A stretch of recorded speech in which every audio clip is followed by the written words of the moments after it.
We could have burned through a lot of ammo. Good afternoon, folks. So, one thing, I know I'm going to catch some backlash for this. I try not to get super political on the channel, and there's an abundance of reasons on why. Number one, I don't view 2A rights as a political issue. It's a civil rights issue. It's, we all tend to have kind of the same support for things like the First Amendment and the Fourth Amendment. So, for me, Second Amendment is kind of a no-brainer, and I hate that it has gotten polarized regardless of your views on freaking student loans or the war on drugs or whatever. The Second Amendment's kind of one of those things that, like, well, no, we all should definitely band together and support that. So I hate that it has gotten polarized the way that it has. One thing that I think we need to clear up, you see a lot of elected officials, public servants that have forgotten that they are such, bring up things like deer hunting. You don't need 20 rounds. You don't need 30 rounds to hunt with. It's not about hunting. You don't need fully automatic AR-14 to defend your family. Well, first of all, maybe I do, maybe I don't. That's my call to make. Second of all, it's not just about defending our family. Self-defense, self-preservation, hunting, those are kind of side effects. It's kind of one of those things, right? Like if you have D, then you're probably going to have C, B, and A that came under it, right?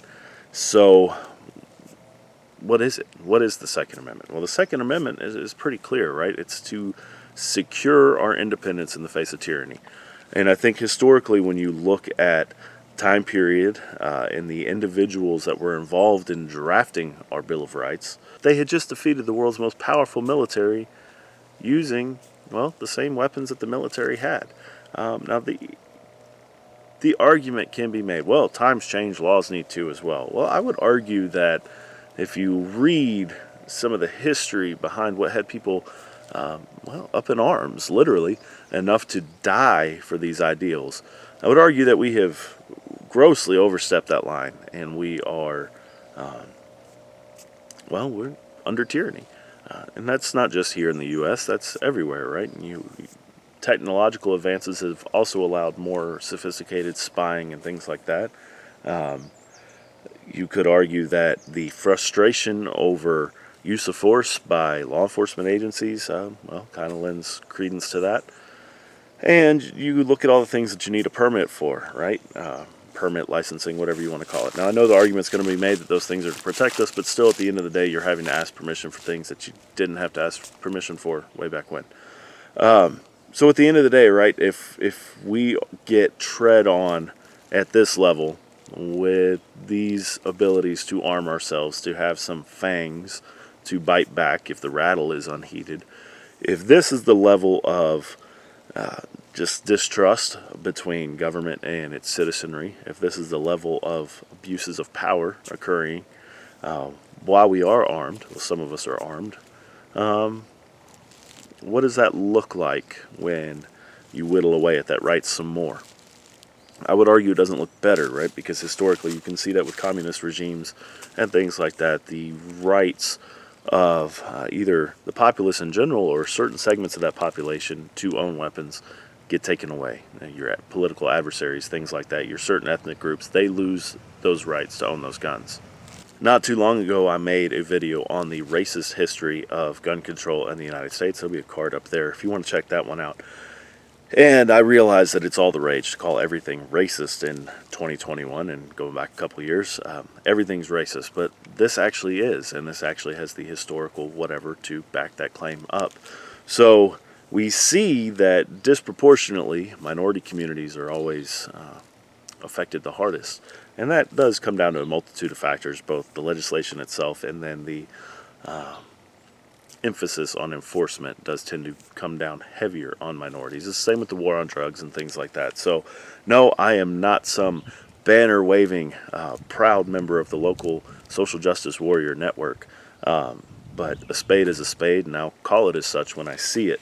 So, when you get into these situations where the narrative becomes about public safety, right now we have these incidents where police are minutes away. They can't protect you. And the argument gets made that, well, if people like me, if you take my gun away, then Billy Bob, the meth addict that's planning on shooting people down the road, he won't have a gun. Well, why does that make sense? And what universe does that follow? That somebody like me that has taken the time and spent the resources to obtain the legally required permit to carry said firearm, I have filled out my 4473. I've done my background check with a background check equivalent, which here in the state of Georgia is your concealed carry permit, which is an extensive background check to get. If I have done all of those things, satisfied all of those requirements to own my gun, and you pass a new law, the argument could be made that law-abiding gun owners will follow the law and turn theirs in. And, well, everybody's got a line in the sand, and I'll just go ahead and spoiler alert and tell you I'm not. But that's that, and you can have that inner dialogue with yourself and figure out where you stand on it. But I assure you that the guy that's smoking meth illegally, that wants to hurt people illegally, if he has a prior record and is in possession of a firearm, and that record precludes him from having said firearm, well, then he's already broken a number of laws before we even get down to the brass tacks of him, well, actually killing people. So the chances that he's going to see that new law and say, you know what, I do need to turn that in. I do need to do whatever the law states.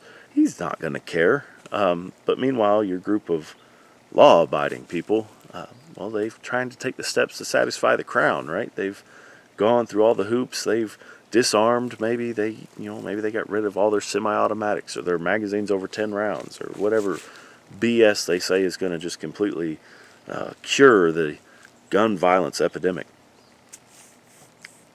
They're going to be at the mercy of the guy that still has the 50-round drums, the 100-round drums, all the prohibited. What you're doing is you're cutting the legs off people that actually care about laws, and you're tipping the odds in favor of the guy that, well, wasn't going to follow them to begin with. And I know immediately somebody's about to start typing saying, well, if you don't have that stuff, then they can't steal it or get it illegally. Well, if I have it, chances are I probably like having it. I probably take steps to secure it. And at the end of the day, again, if they stole it, they already broke a law. So whether, it's just a constant cycle of mental gymnastics that needs to be a category at the Olympics. But at the end of the day, ultimately, that is the final check against tyranny. And I know people are going to say that you can't possibly hope to win an armed conflict against our military or against drones and tanks and things like that. So we'll briefly discuss that. That's called fourth generational warfare. It does not work well against a fragmented enemy force that blends in with the local civilian population. If you doubt that, see Vietnam, see Afghanistan, see Iraq. When you have rebel forces that blend in with non-combatants, well, you can't just run a fucking Bradley through the Publix and just pretend like that's going to be okay. If you think that you have some of your adversaries hold up in an apartment complex, you can't drone strike the entire apartment complex, because the PR nightmare that turns into when that's thousands of miles away in a Middle Eastern country, imagine how that's going to go over here, right? It's going to be a PR nightmare. And if there are people that are straddling that fence and they don't really know which side to take, well, what do you think seeing a bunch of civilians killed by, well, your drone strikes and your tanks and your things like that, that's going to sway opinion. So it's not effective, and we'll just leave it at that. There are people a lot more qualified than me in terms of military strategy and whatnot that can break that down further for you. But yeah, all the advantages don't really become advantages when you have that fragmented force that looks, talks, walks, works jobs, everything else, like the non-combatants that, well, morally, ethically, and legally, you're not allowed to harm. So if you do harm those non-combatants, going after the few guys that are the enemy combatants, that's not going to look good, and opens the door for other countries to say, hey, we have human rights violations going on, now we need to come in there. So I've held off saying that sort of stuff on this forum just because, well, no publicity in that area is good publicity, but it needed to be said, and I kind of wanted to address it. And if you've got friends or family that think along those lines, well, feel free to keep yourself invited to Thanksgiving and let me be the hated one.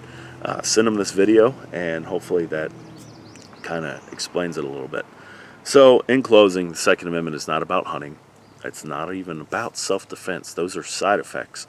Those are, if you have X, then you may also have Y and Z.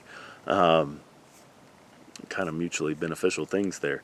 But what it takes to kill a deer and what it takes to prevent tyranny are not the same. And it's, quite frankly, it's sadly humorous to me that people make those false equivalations, because they're not.